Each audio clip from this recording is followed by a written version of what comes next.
Hello दोस्त। कह सकते हैं एक नई शुरुआत या नई पहल। कुछ लोग जो आरटीआई लगाते हैं और कुछ लोग वो चाहते हैं कि रेलवे में एग्ज़ाम दिए हैं मेरा स्कोर पता चल जाए। और थर्ड वो लोग जिनको रेलवे में परीक्षा दें नौकरी कहीं और करने का ऑप्शन खुल जाए। तो भारत में आप जानते थे एक एग्ज़ाम होता था, अपना टेक्निकल में हम बात कर रहे हैं गेट।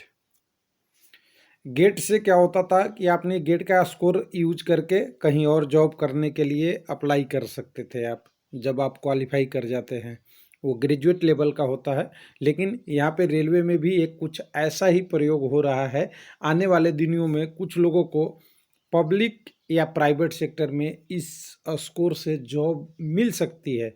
हालांकि कितनी मिलेगी अभी एक शुरुआत है। लेकिन अगर कोई कंपनियां चाहती है कि मैं जॉब रेलवे में क्वालिफाई कैंडिडेट से कराऊं, तो उनके लिए एक ऑप्शन खुल गया है। आरआरबी जेई परीक्षा से एक ऑप्शन शुरू हुआ है जो बाद में चल के हो सकता है कारगर साबित हो। क्यों कारगर? क्योंकि हम जानते हैं कि एग्ज़ाम कराने का खर्चा बहुत सारा होता है और साथ में इसकी टाइमिंग बहुत कंज्यूम हो जाती है।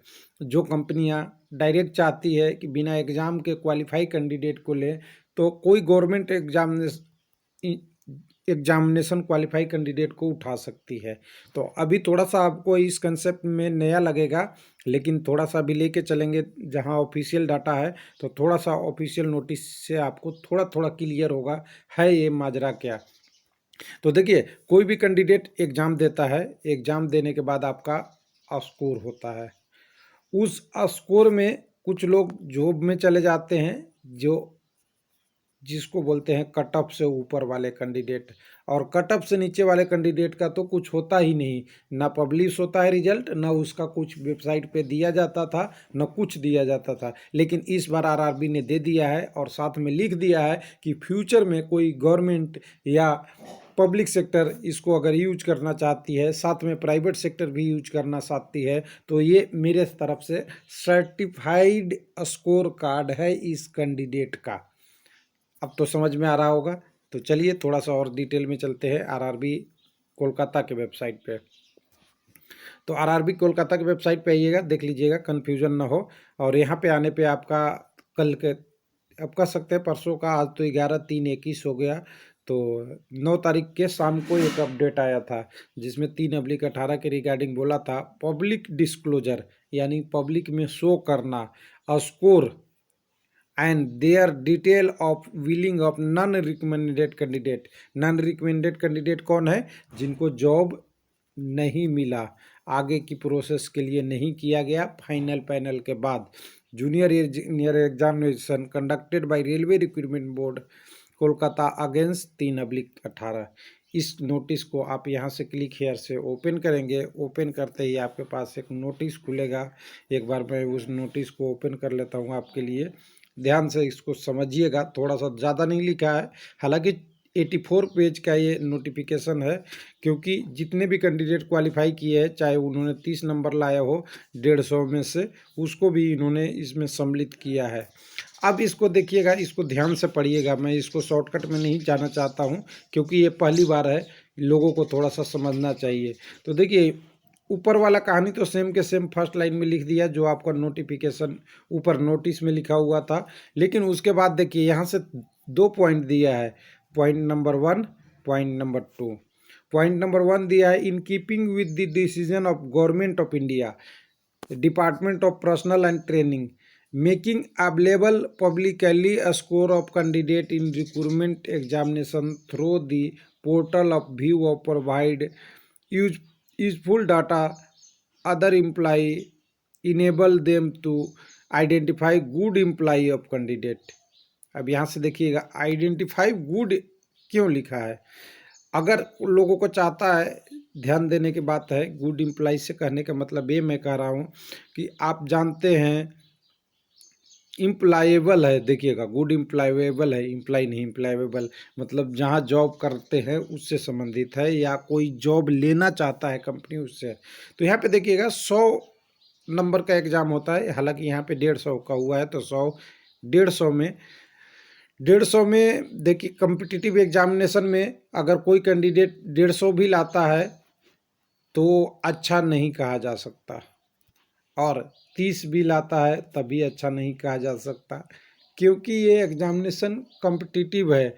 अगर एक पोस्ट है और 150 लाने वाले 3 कैंडिडेट हैं तो बाकी 150 नंबर लाने वाले 2 कैंडिडेट को जॉब नहीं मिलेगा।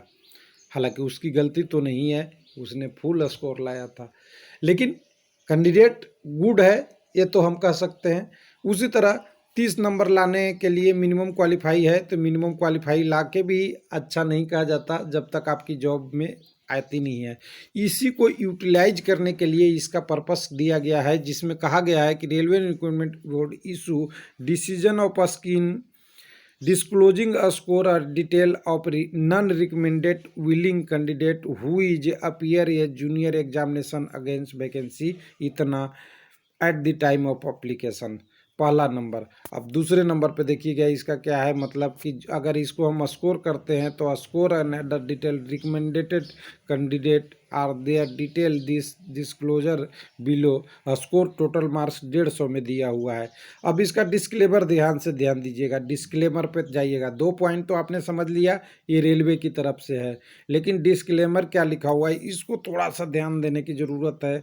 Beside of sharing of above information of non recommended candidate for junior engineer examination against centralized notice number conducted by the railway recruitment board, the railway recruitment board assume further no, देखिए assume no further responsibility or liability for the method of the manner which above information related to candidate to utilize by other private public organisation.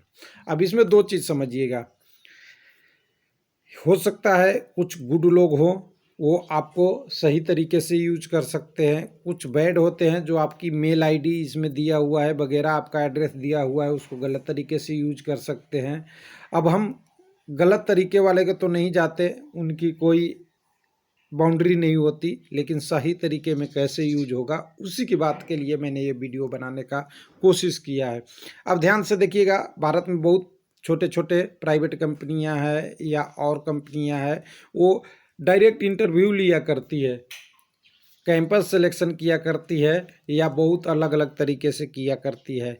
उससे कई गुना अच्छा है कि railway के score के qualify candidate मिल जाए, उनको ना कैंपस करना पड़े या ना कोई और अलग प्रोसेस करना पड़े, और रेलवे में जो क्वालिफाई किए हैं, अच्छे कैंडिडेट किए हैं, जिनका ध्यान से दीजिएगा यहाँ रैंकिंग भी दिया हुआ है, मैक्सिमम मार्क्स में से कितना नंबर भी आया हुआ है, उनकी क्वालिफिकेशन भी दी हुई है साथ में, और हायर क्वालिफिकेशन नॉर्मल क्वालिफिकेशन दिया हुआ है, पूरी डिटेल दी हुई है, उनका एड्रेस दिया हुआ है, उनको ईमेल दिया हुआ है।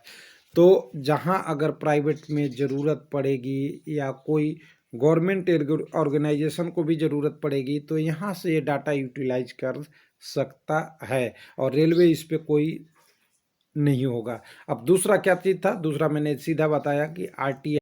दूसरा अब क्या होगा कि जो RTI लगाते हैं, स्कोर अपना पता करते हैं, वो सारी चीज़ें कम हो जाएगी। तो टोटल देखिए 150 में से कैंडिडेट 60 लाते हैं, 65 लाते हैं, उनका मेरिट रैंक 192-93 है, और कहिएगा कि इनको जॉब कोई नहीं मिला, क्योंकि इनकी क्वालिफिकेशन के हिसाब से देखेंगे तो उनकी क्वालिफिकेशन वाला पोस्टों की संख्या बहुत कम थी। हालांकि इससे बहुत ज़्यादा रैंकिंग वाले को भी जॉब मिल गया होगा, जब उनकी ब्रांच या तो मैकेनिकल होगा या इलेक्ट्रिकल इलेक्ट्रॉनिक्स होगा। तो ये सब क्वालिफिकेशन का भी रहता है कि जिस क्वालिफिकेशन का है, तो पूरा डिटेल देखेंगे तो 84 पेज का ये नोटिफिकेशन है, नोटिस है कह सकते हैं, जिसमें लोवेस्ट से लोवेस्ट नंबर को 30 नंबर को लाने वाले को भी डिटेल का सारा डिटेल दिया है, और इनकी रैंकिंग 17,523 वगैरह वगैरह दिया है, और हायर से हायर नंबर लाने वाले को भी इसमें रैंकिंग के तरफ में दिया है। तो हो सकता है फ्यूचर में इसका गुड यूटिलाइज किया जाए। अभी हालांकि संभावनाएं बहुत कम है, लेकिन धीरे धीरे हो सकता है कि उसका यूटिलाइजेशन बढ़ जाए, जो रेलवे का एक नया प्रयोग है। थैंक यू, धन्यवाद।